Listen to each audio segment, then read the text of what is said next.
Hi viewers, welcome to our channel. ప్రస్తుతం మనతో పాటు సీనియర్ జర్నలిస్ట్ దాము బాల సార్ వారితో మాట్లాడదాం. నమస్కారం సార్. నమస్తే సార్, డైరెక్టర్ నాగశ్విన్ గారు బ్లాక్ బస్టర్ కొట్టారు రీసెంట్ గా కల్కి మూవీ తోటి. అయితే తీసిన మూడో సినిమాకే ఎక్కడలేని క్రేజ్ కూడా సంపాదించుకున్నారు. అయితే ఈ నేపథ్యంలో ఆయన గురించి తెలుసుకునే ప్రయత్నం అయితే నెటిజన్స్ చేస్తున్నారు సార్. మరి అతని బయోగ్రఫీ ఏంటి, సినిమాల్లోకి ఏ విధంగా వచ్చారు, మీ విశ్లేషణ ఏంటి సార్ ఆయన? నాగశ్విన్ కల్కి మూవీతో నేషనల్ వైడ్గా, ఇంకా చెప్పాలంటే వరల్డ్ వైడ్గా పాపులర్ అయ్యాడు. యాక్చువల్ మహానటితో మనకి తెలుగులో కానీ తమిళ్ సౌత్లో బాగా పాపులర్ అయ్యాడు. ఈ సినిమాతో కల్కి 2898 AD ఈ సినిమాతో ప్రపంచవ్యాప్తంగా కూడా తెలుగు సినిమాలకు సంబంధించి ఇప్పటివరకు మనకి బాహుబలి తర్వాత ఓన్లీ రాజమౌళి మాత్రమే డైరెక్టర్గా పరిచయం ఉన్నాడు. ఇప్పుడు నాగశ్విన్ కూడా ఆ లీగ్లో చేరిపోయాడు. సో ఈ అందరూ కూడా ఇప్పుడు నాగశ్విన్ ఎవరు, అసలు ఇతను అశ్విని దత్తుకి ఎలా అల్లుడయ్యాడు, ఇతను కులం ఏంటి, ఇతని తల్లిదండ్రులు ఎవరు, ఇతను ఏం చదువుకున్నాడు, ఎవరి దగ్గర పనిచేశాడు, ఇవన్నీ అందరూ కూడా ఇప్పుడు వెతుకుతున్నారు ఈ నాగశ్విన్. ఎందుకంటే అతను ఎక్కడ కూడా పెద్దగా మాట్లాడు, సైలెంట్గా ఉంటాడు, ఒక నార్మల్ వ్యక్తిలాగా తిరుగుతుంటాడు. కమల్ హాసనే అన్నాడు, ఇతను సాధారణంగా అనిపిస్తుంటాడు, మా గురువు బాలచంద్రలాగా సాధారణంగా అనిపించి అసాధారణమైన పనులు చేస్తుంటాడని కమల్ హాసన్ కూడా అతనికి సర్టిఫికేట్ ఇచ్చాడు. అలాగే వ్యక్తి ఎక్కడైనా గుంపులో ఉంటే అతను గుర్తుపట్టడం కష్టం, అలాగే ఒక నార్మల్గా ఉంటాడు. అయితే ఇతని బయోగ్రఫీ తీసుకున్నప్పుడు ఇతను April 23, 1986 పుట్టాడు. 38 years అతనికి. వీళ్ళ నాన్న జయరామ్ రెడ్డి, అమ్మ జయంతి రెడ్డి, ఇద్దరు కూడా డాక్టర్సు. వీళ్ళది అమ్మదైతే విశాఖపట్నం, నాన్న రకరకాలుగా ఉండి హైదరాబాద్లో వచ్చాడు. ఇద్దరిది కూడా ఆంధ్రప్రదేశే తల్లిదండ్రులది. వీళ్ళది మాదాపూర్లో జేజే హాస్పిటల్ అని ఒక హాస్పిటల్ నడుపుతున్నారు. ఇతనికి ఒక చెల్లుంది, ఆ అమ్మాయి నిఖిలా రెడ్డి. సో ఇతను ముందు నుంచి కూడా ఇక్కడ హైదరాబాద్లో పుట్టి పెరిగాడు. ఇక్కడ హైదరాబాద్ పబ్లిక్ స్కూల్లో చదువుకున్నాడు. మన దగ్గుపాటి రానాకి క్లాస్మేట్, 1వ తరగతి నుంచి కూడా క్లాస్మేటు. వీళ్ళిద్దరూ అక్కడే చదువుకున్నారు. సో ఇక్కడ కాలేజీ ముగించుకున్న తర్వాత, ఇంటర్ అయిన తర్వాత తను ముందు నుంచి కూడా వాళ్ళ ఇంట్లో వాళ్ళేమో నాన్న అమ్మ డాక్టర్లు కాబట్టి సహజంగానే తమ పిల్లల్ని కూడా డాక్టర్లు చేద్దామని అనుకుంటారు. ఎందుకంటే ఓన్ హాస్పిటల్ ఉంది, తను MD చేసి వస్తే తమ హాస్పిటల్ని చూసుకోవచ్చు అనేది ఎవరైనా అనుకుంటారు. కానీ ఈ అబ్బాయికి చిన్నప్పటి నుంచి కూడా డాక్టర్ అంటే ఇష్టం లేదు. తనకి ఈ విజువల్ ఆర్ట్స్ మీద ఇంట్రెస్ట్ ఉందన్నమాట. కమ్యూనికేషన్స్, విజువల్ ఆర్ట్స్, దీని మీద అంటే ఇంట్రెస్ట్ ఉంది.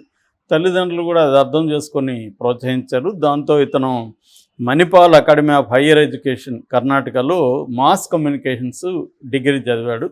దాని తర్వాత న్యూయార్క్ ఫిల్మ్ అకాడమీ, అమెరికాలో న్యూయార్క్ ఫిల్మ్ అకాడమీలో ఫిల్మ్ డైరెక్షన్ కోర్సు చదివాడు అనమాట. అక్కడ ఇతనికి డైరెక్షన్కి సంబంధించిన అండర్స్టాండింగ్ కానీ, థియరీ కానీ, ప్రాక్టికల్స్ కానీ, ఎందుకంటే న్యూయార్క్ ఫిల్మ్ అకాడమీ అనేది ఒక ప్రెస్టీజియస్ సంస్థ, అది ఇంటర్నేషనల్లీ ఎక్స్పోజర్ ఉంటుంది. అక్కడ హాలీవుడ్ డైరెక్టర్స్ వచ్చి గెస్ట్ లెక్చర్స్ ఇవ్వడం అలాంటివి చేస్తుంటారు. అట్లాగే ప్రాక్టికల్స్ కూడా, షార్ట్ ఫిల్మ్స్ తీయించడం, ఇవన్నీ చేస్తారు.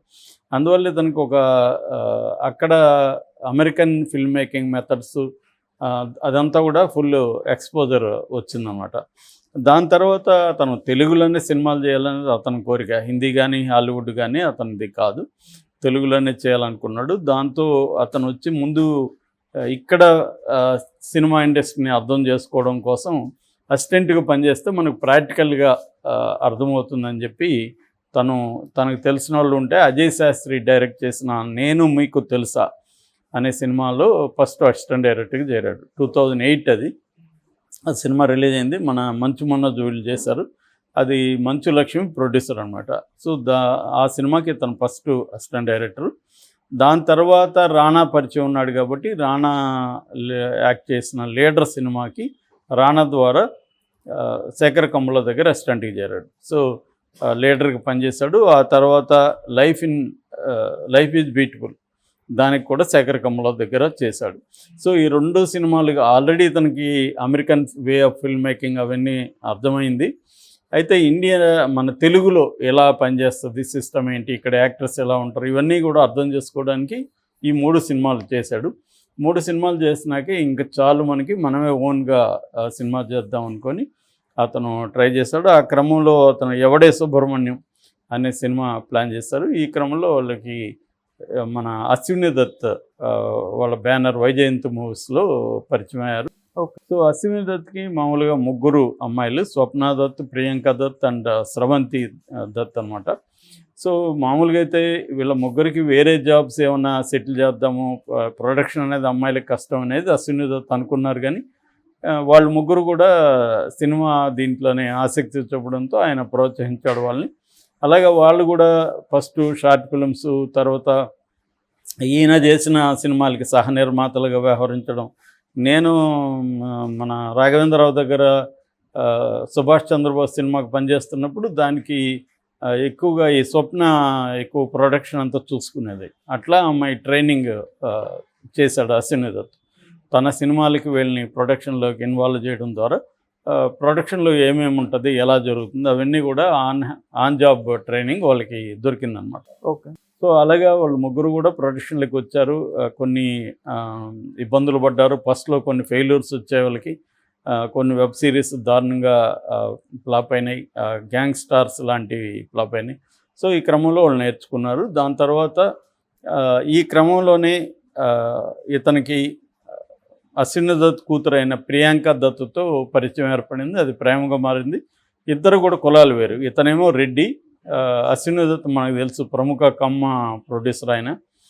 రెండోది ఆయన ఎప్పుడు కూడా కమ్మ అభిమానాన్ని కూడా దాచుకునే వ్యక్తి కాదు. చాలా స్ట్రాంగ్ కమ్మ కులానికి ఆయన ప్రతినిధిగా బిహేవ్ చేస్తుంటారు.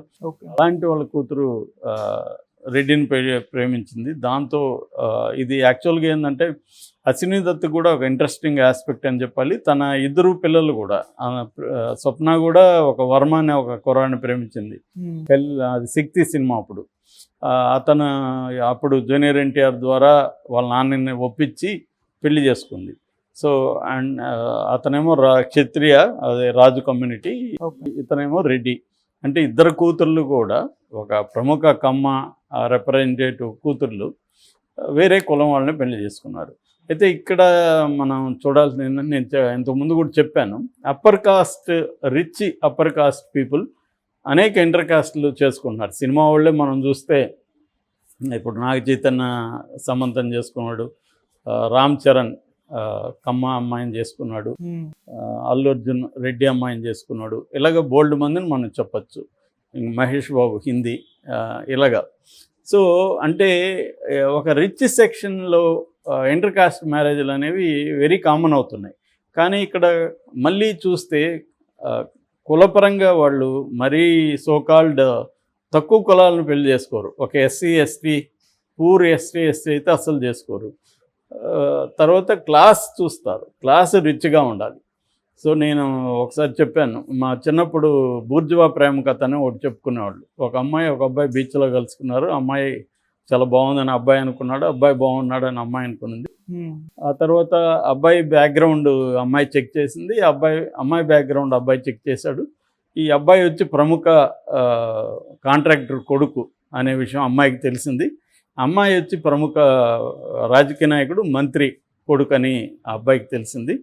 సో తెలుసుకున్నాకే ఇద్దరు పోయి ఇళ్ళలో చెప్పారు, నాన్న ఇట్లా నేను ఒక అబ్బాయిని లవ్ చేస్తానంటే ఎవరమ్మా అంటే ప్రముఖ కాంట్రాక్టరు కొడుకంట అని ఈ అమ్మాయి చెప్పింది. సేమ్ అట్లా ప్రముఖ మంత్రి కూతురు అని చెప్పారు. రే ఆ మంత్రి చాలా ఇంపార్టెంట్ మనకి, బోల్డ్ పనులు ఉంటాయి మనకి, నువ్వు ప్రొసీడ్ అని నాన్న అన్నాడు, ఆ అబ్బాయిల నాన్న. ఆ కాంట్రాక్ట్తో మనకి చాలా పనులు ఉన్నాయమ్మా, మనకి చాలా ఫండ్స్ వస్తాయి అని వీళ్ళ నాన్న అన్నాడు. సో ఇద్దరు ఒక రోజు మీట్ అయ్యి ఐ లవ్ యూ అంటే వాడు కూడా ఐ లవ్ యూ అన్నాడు. సో ఇది బుర్జువా ప్రేమ కథ అనేవాళ్ళు. ఇద్దరు ఇంటర్ కాస్టే కానీ క్లాస్ ఒకటే. సో ఇలా అంటే ఒక రకంగా పెళ్ళి కూడా అది బిజినెస్. ఒకప్పుడు రాజులు చేసుకునేవాళ్ళు. ఆ రాజ్యాన్ని మనం కలుపుకోవాలంటే ఆ అమ్మాయి రాజు కూతుర్ని ఈ రాజుకొడుకు పెళ్లి చేసుకుంటే యుద్ధం లేకుండా సామ్రాజ్యాలు కలుస్తాయి. అలాగా బిజినెస్లు కలవాలన్నా, కెరియర్ల పరంగా ఎదగాలన్నా ఒక రిచ్ సెక్షన్ని వీళ్ళు కులాన్ని దాటి పెళ్లి చేసుకుంటారు. అంటే కులాభిమానం అనేది ఎట్లా ఆపరేట్ అవుతుంది అనే దానికి ఇది ఒక ఇంపార్టెంట్. సో వీళ్ళు ఇటు రెడ్డి వర్గాన్ని ఇది చేస్తారు, అటు కమ్మ వర్గాన్ని కూడా మళ్ళీ ఏమో అట్లని కమ్మ కులాభిమానాన్ని అతనేం వదులుకోడు. వీళ్ళ అమ్మాయిలు కూడా ఇప్పటికి కూడా స్వప్న చలసాని అని పేరు పెట్టుకుంటుంది, ప్రియాంక చలసాని వాళ్ళ ఇంటి పేరు పెట్టుకుంటారు. సో ఇలాగా ఆపరేట్ అవుతుంటాయి. అలాగా ఇతను కూడా అమ్మాయిని పెళ్లి చేసుకున్నాడు. దాని తర్వాత ఎవడే సుబ్రహ్మణ్యం, దాని తర్వాత మహానటి కూడా అందరికీ తెలుసు. దానికి మహానటికి తనకి అవార్డులు కూడా వచ్చాయి. ఎవడే సుబ్రహ్మణ్యకి నంది అవార్డు వచ్చింది, మహానటికి కూడా నేషనల్ అవార్డు వచ్చింది బెస్ట్ ఫిల్మ్గా. అట్లాగే ఫిల్మ్ఫేర్ బెస్ట్ డైరెక్టర్గా ఫిల్మ్ఫేర్ అవార్డు వచ్చింది. ఆ తర్వాత 2020లో ప్రాజెక్ట్ కే అని ఒకటి స్టార్ట్ చేశారు అశ్విని దత్ బ్యానర్లోనే. ఇది నిజానికి ఇది చరిత్ర అని చెప్పచ్చు. అప్పటి నుంచి దాన్ని డెవలప్ చేసుకుంటూ వస్తున్నారు. అంటే హాలీవుడ్లో ఉండే సైన్స్ ఫిక్షన్ మూవీస్ ఇండియాలో తక్కువ ఉన్నాయి కాబట్టి ఆ జానర్లో తీద్దామని నాగాశ్విన్ అనుకున్నాడు. బట్ ఇండియన్ కాంటెక్స్ట్లోకి దాన్ని పెట్టాలి, అప్పుడే ఇండియన్ ఆడియన్స్కి కనెక్ట్ చేయొచ్చు అనేది కూడా అతనికి ఉంది. అందుకనే ఇండియన్ పురాణాలని సైన్స్ అండ్ టెక్నాలజీని మిక్స్ చేసి ఒక జానరాని డిస్టోపియన్ ఫిల్మ్ అంటారు ఇట్లాంటి వాటి. సో ఒక డిస్టోపియన్ ఫిల్మ్ని ఇతను తయారు చేశారు. ఒక బ్రహ్మాండమైన కాస్టింగ్తో చేశారు. అశ్విని దత్ కూడా ప్రోత్సహించాడు. ఎందుకంటే అప్పటికే అశ్విని దత్కి ఎవడే శుభ్రంలో డబ్బులు వచ్చాయి, మన మహానటిలో వచ్చాయి. తర్వాత అదేంటి జాతిరత్నాలు కూడా వీళ్ళే ప్రొడ్యూస్ చేశారు. జాతిరత్నాల్లో కూడా డబ్బులు వచ్చాయి. కాబట్టి డబ్బులు ఇతని ద్వారా అశ్విని దత్ బ్యానర్లో బ్రహ్మాండంగా వచ్చాయి. కాబట్టి నమ్మకం ఏర్పడింది, ఇతని మీద మనం ఇన్వెస్ట్ చేయొచ్చు, ఇతను ఖచ్చితంగా మనకి డబ్బులు రిటర్న్ వస్తుందని. అందుకని డబ్బులకి వెనకాడకుండా చేశారు. వాళ్ళు కూడా ముగ్గురు అమ్మాయిలు, ఇతను, వీళ్ళందరూ కలిసి గట్టిగా పనిచేశారు. అందరికీ ఎక్స్పీరియన్స్ ఉంది కాబట్టి ఒక ఫ్యామిలీ ప్యాక్ అని చెప్పచ్చు. ఇది ఫ్యామిలీ పరంగా అందరూ ఎక్స్పీరియన్స్డ్, ఆల్రెడీ ప్రొడక్షన్లో ఓన్గా ప్రొడ్యూస్ చేసి వాళ్ళకి అనుభవాలు ఉన్నాయి ఎలా చేయాలి ఏంటి అనేది. అట్లాగే ఇంటర్నేషనల్ కూడా ఎక్స్పోజర్ ఉంది వాళ్ళు, టెక్నీషియన్లు ఎక్కడ తీసుకురావాలి ఏంటి అని. ఈ రకంగా దీన్ని సక్సెస్ఫుల్గా చేశారు. ఈ మధ్యలో పిట్టకథలు అనే ఒక చిన్న సినిమా కూడా, అంటే ఒక 4 కలిసి చేశారు, షార్ట్ ఫిల్మ్స్ అనమాట. అది కూడా ఇతను డైరెక్ట్ చేశాడు. అలాగే ఇతనికి స్క్రిప్ట్ రైటింగు, డైరెక్షను ఇవన్నీ ఎక్స్పీరియన్స్ వచ్చాయి. దాంతోపాటు ప్రొడక్షన్లో తన వైఫ్ ప్రియాంక కావచ్చు, వదిన ఆమె స్వప్న కావచ్చు, ఇంకా అశ్విని దత్కి ఆయనకున్న అనుభవం చాలామంది ప్రొడ్యూసర్లకు ఉండదు. ఆయన చాలా మెగా ప్రొడక్షన్స్ తీసిన ప్రొడ్యూసరు. సో అలాగా ఒక టీం వర్క్తో ఈ సినిమాని సక్సెస్ఫుల్గా 3 ఏళ్ల పాటు కష్టపడి దాదాపు 700 కోట్ల బడ్జెట్తో తీయగలిగారు. ఆల్రెడీ ఇప్పటికే వాళ్ళకి 500 కోట్లు వచ్చేసింది గ్రాస్. సో ఖచ్చితంగా 1000 కోట్లు దాటే అవకాశం ఉంది. వాళ్ళ పెట్టిన ఖర్చుతో పాటు ఇంకొక 400-500 కోట్లు లాభం కూడా వచ్చే అవకాశం ఉంది. ఓకే. సో ఆ రకంగా నాగశ్విన్ ఇండియన్ సినిమాలో తనకంటూ ఒక స్థానాన్ని క్రియేట్ చేసుకోగలిగాడు. ఒక నాగశ్విన్ యూనివర్స్ అనేది కూడా తనకి క్రియేట్ అయింది. ఇప్పుడు కల్కి పార్ట్ 2 కూడా రాబోతుంది. ఆల్రెడీ 40,000 అడుగుల పైన ఫుటేజ్ తీసేసామని అశ్విని దత్ చెప్తున్నాడు. ఇంకొంత భాగమే ఉంది, అది కూడా తీసినాక దాన్ని కూడా మేబీ నెక్స్ట్ ఇయర్ రిలీజ్ చేసే అవకాశాలు ఉన్నాయి. Okay sir, thank you so much.